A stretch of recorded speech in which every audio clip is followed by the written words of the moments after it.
So on the 30th of December, it will be a year since Cristiano Ronaldo agreed to join Al Nassr in the Saudi Pro League. And it's been like a whirlwind ever since that happened. There's been so many players like N'Golo Kante, Karim Benzema, Sadio Mane all join the league. But I just want to see how's it going and dive into, is the Saudi Pro League going well? What are the expectations?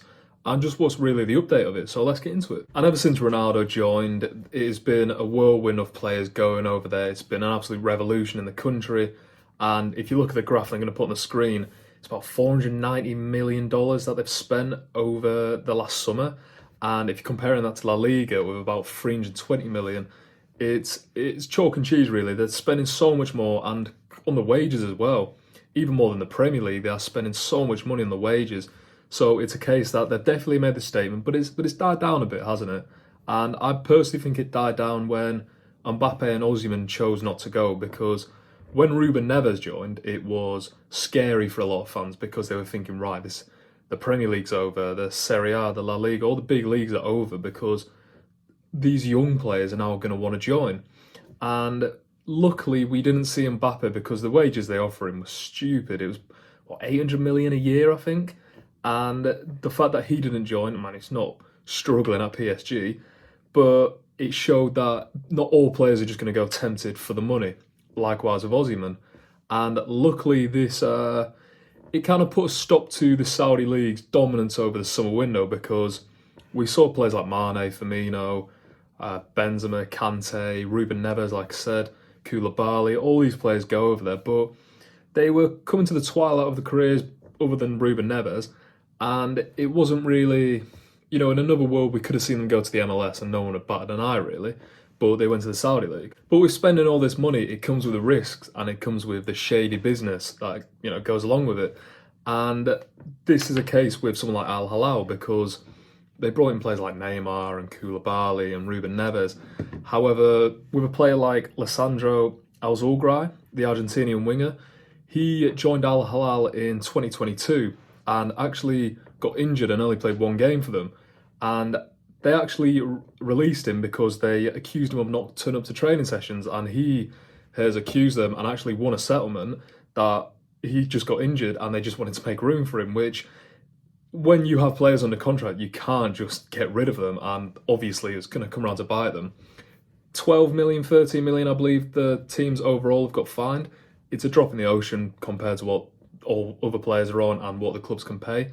However, it just shows one stumbling block that might, see a lot more in the Saudi League. And it didn't really boom with the TV rights, as I'm sure they were expecting it to do, because they only signed a 1-year deal with DAZN for 500k to show the games. And obviously they're smart, they know by signing a 1-year deal, they can renegotiate next year, and it will be probably a lot more, popular at that time. So I do understand it. However, you look at the current attendances and they're not great, because obviously we all saw the viral clip where it was about 500 odd people watching Al Ettifaq, the Jordan Henderson team managed by Steven Gerrard.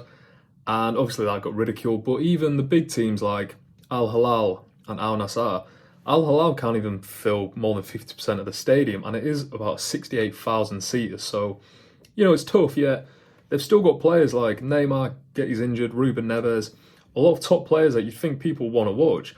And likewise with Al Nassr, they nearly can sell out the stadium, but it's 25,000 and the average is about 20,000 at the moment.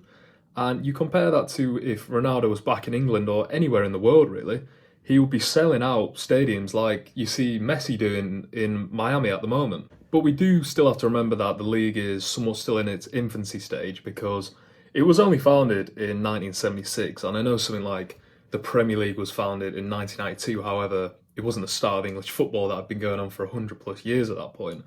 And we have to take that with a pinch of salt, obviously. And some would argue still that even with Ronaldo joining now, this could be the start of the actual league. And prior to that was, a different league completely due to the money coming in. So we always have to look at that. And it could be something like the Indian Cricket League, because like everyone knows, cricket is just huge in India. It's their main sport. And they've recently sold the TV rights for 4 years in their Super Cricket League for 5 billion. And it only started in 2008. So it just shows the popularity, because The money is over there for the top cricketers, and I think this potentially could be maybe what Saudi might try to do in the future, because obviously they're not going to start doing brilliantly just one season in from like the Ronaldo era.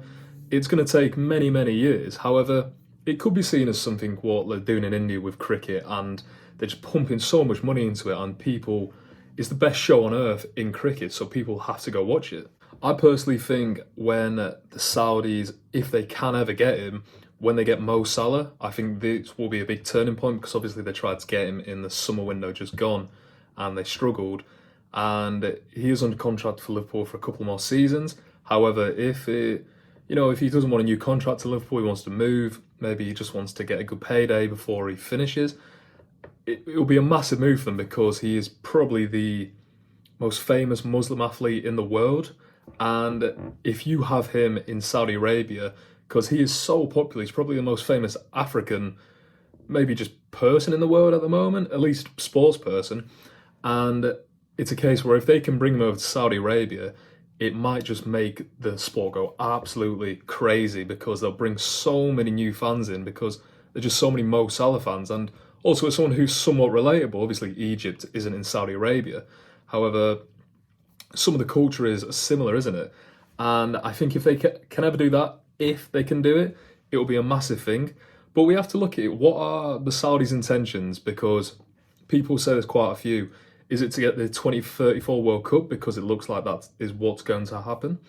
Is it to just increase the sport over there and make Saudi Arabian football team and the national team just more successful? Because, they did well in the 2022 World Cup. If they can progress onto that, then it could be good for them. But then you have to look at the dark side of it, with obviously the human rights and with like the gay community's views and like the persecutions over there. Is are they trying to basically sports wash that and just put so much money that people forget about that? Because in an article on The Athletic, did say about 97 million Google results came up for the Saudi Pro League, whereas 382 million results came up for Saudi human rights, which obviously they'd like that number to completely decrease.